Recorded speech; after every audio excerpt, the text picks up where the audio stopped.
Assalamualaikum warahmatullahi wabarakatuh. Perkenalkan, nama saya Gali Wicaksono. Saya berasal dari IAIN Jember, Prodi Tadris Biologi. Dalam pertemuan kali ini kita akan melanjutkan pertemuan yang kemarin, yaitu struktur dan fungsi jaringan hewan.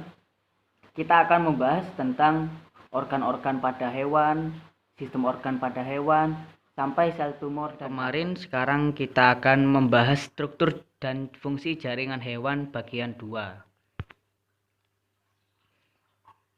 Organ pada hewan, organ itu sekumpulan jaringan yang melakukan fungsi tertentu.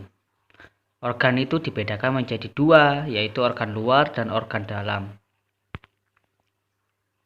Nah, ini organ dalam, contohnya lambung, stomach. Ini organ luar, kulit. Sistem organ pada manusia. Yang pertama, sistem gerak.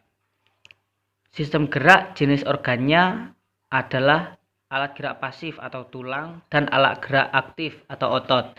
Nah, tanpa alat gerak ini kita tidak akan dapat bergerak. Fungsinya ya otomatis menggerakkan anggota badan. Tulang memberi bentuk tubuh juga dan menentukan posisi tubuh. Ini otot.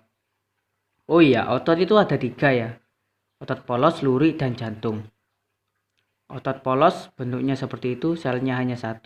Kalau otot lurik, selnya juga 1 di pinggir. Otot lurik ini yang bekerja dalam kondisi sadar, otot lurik. Kalau otot polos tidak sadar.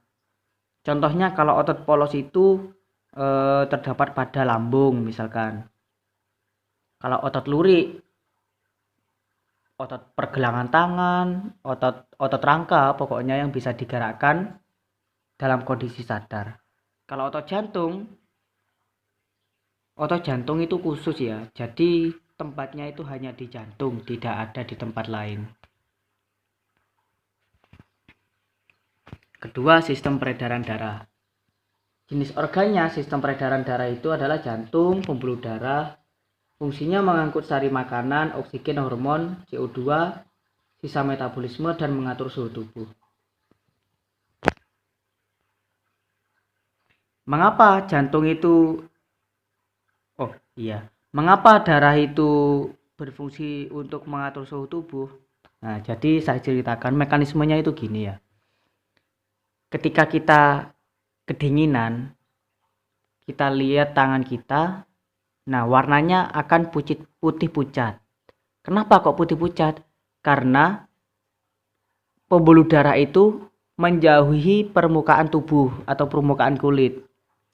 Kenapa kok bisa menjauhi permukaan kulit? Agar panasnya tidak keluar dan panasnya tetap terjaga di dalam gitu. Sebaliknya, ketika kita kepanasan, maka pembuluh darah akan mendekati aliran kulit. Fungsinya darah itu fungsinya kenapa? Untuk mengeluarkan kalor yang ada di dalam tubuh gitu. Kan kita lihat tangan kita kalau kepanasan kan merah gitu kan.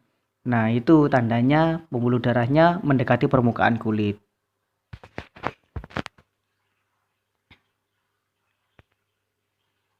Ini jantung.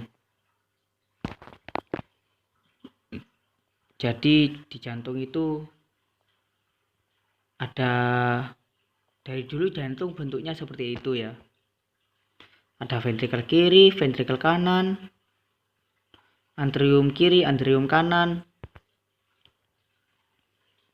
Selanjutnya adalah sistem limfa.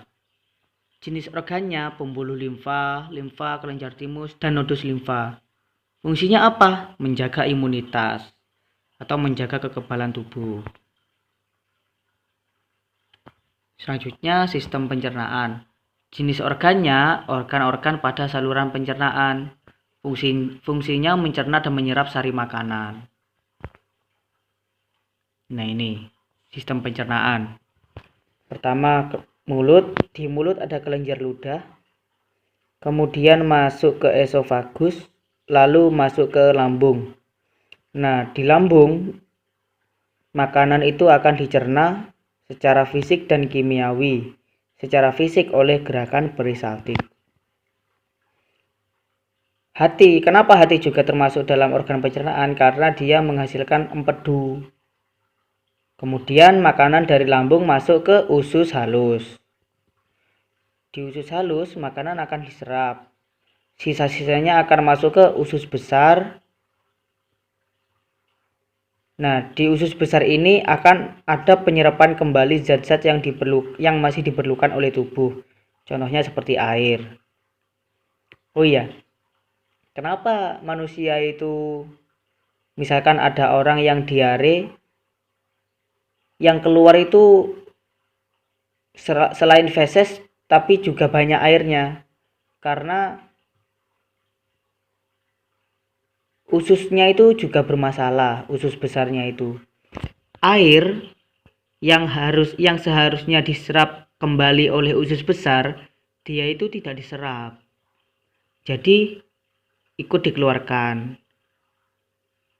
Akhirnya biasanya orang yang diare, dia itu akan dibarengi dengan dehidrasi. Jadi kalau diare lebih baik minumnya yang banyak juga. Kemudian sistem pernapasan. Sistem pernapasan itu jenis organnya adalah organ-organ pada saluran pernapasan. Fungsinya mengambil oksigen, mengeluarkan karbon dioksida dan air dalam bentuk uap. Nah, ini. Jadi manusia itu ketika bernafas, apa yang dikeluarkan? Yang pertama adalah CO2, pasti ya. Yang kedua adalah uap air. Loh, kenapa kok bisa uap air? Ya, contohnya ketika pagi hari masih dingin, kita mengeluarkan nafas melalui mulut ya. Nah, kita akan melihat bentuk seperti asap. Nah, itu uap air yang dihasilkan dari panas tubuh juga gitu. Nah, sistem organ yang lain seperti sistem ekskresi. Apa saja organ-organ dalam sistem ekskresi? Tentunya ada hati atau liver, kemudian paru-paru, ginjal, dan kulit. Terus sistem hormon atau sistem endokrin. Kemudian sistem saraf, sistem indera. Contohnya sistem indera itu ada 5 ya. Mata, telinga, lidah sebagai indera pengecap, kulit sebagai indera peraba, dan hidung sebagai indera pencium.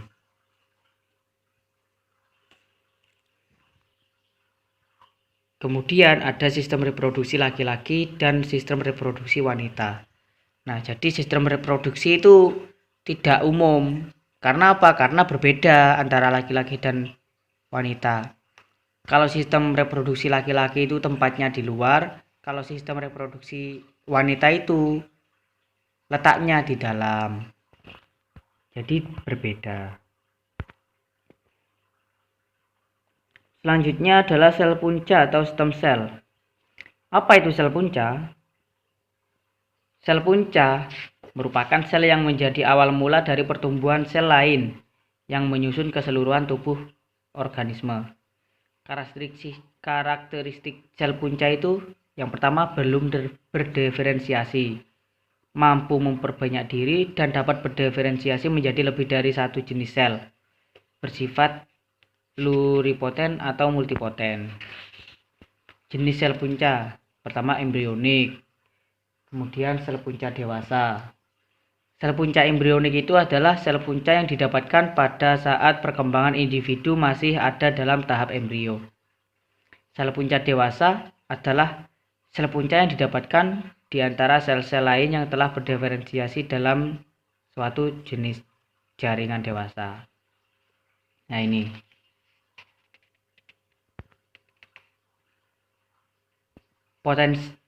Sel punca itu memiliki potensi dalam aplikasi kesehatan ya. Yang pertama, dipercaya dapat menjadi solusi penyakit degeneratif, yaitu kerusakan sel-sel dalam jaringan atau organ. Jadi penyakit degeneratif itu, dia itu tidak bisa sembuh penyakitnya. Misalkan contoh, ginjal ya. Kalau orang sudah gagal ginjal, maka itu akan tidak bisa disembuhkan. Jalan keluarnya apa? Bisanya hanya cuci darah. Jadi setiap seminggu sekali, kalau misalkan tidak terlalu parah, itu akan cuci darah. Kalau terlalu parah, bisa-bisa 2 hari sekali cuci darah. Jadi sel ginjalnya itu sudah rusak. Nah, sel punca itu dipercaya menjadi solusi untuk penyakit yang seperti kerusakan pada sel ginjal itu. Gitu. Kemudian kerusakan pada jaringan atau organ tersebut bersifat irreversibel sehingga obat-obatan yang tersedia pada saat ini hanya dapat memperlambat. Nah, jadi waktu sel ginjalnya rusak, dia itu kan tidak ada obatnya loh. Tidak ada obat untuk memperbaiki sel ginjal yang rusak, itu tidak ada. Apa bisanya? Bisanya adalah obat untuk mengurangi kerusakan. Jadi agar rusaknya itu tidak menjalar kemana-mana. Hanya itu tok obatnya yang ada. Jalan keluarnya ya tetap aja melakukan cuci darah. Nah, sel punca ini berpotensi dalam hal aplikasi klinis. Contoh lain adalah transplantasi sel punca untuk regenerasi sel pankreas. Selanjutnya tumor dan kanker. Apa itu tumor? Tumor merupakan benjolan atau pembengkakan akibat pertumbuhan sel-sel abnormal yang tumbuh tidak terkontrol. Tumor yang bersifat ganas disebut kanker. Contoh tumor itu yang paling umum, paling dapat dikenal adalah andeng-andeng atau tahi lalat. Nah, tahi lalat itu sebenarnya adalah tumor, tapi dia itu tumor jinak. Apabila pertumbuhannya tidak terkontrol dan sifatnya ganas, itu akan berubah menjadi kanker, yaitu kanker kulit. Kalau tahi lalat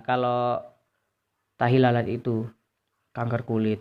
Terus kalau letaknya di rahim ya kanker rahim. Ini ya, jadi sel normal diilustrasikan rapi gitu ya. Kalau sel tumor pertumbuhannya itu tidak normal. Kalau sel tumor, jadi seperti itu pertumbuhannya. Nah, ini tumor. Kalau yang jinak tumor, kalau yang ganas adalah kanker.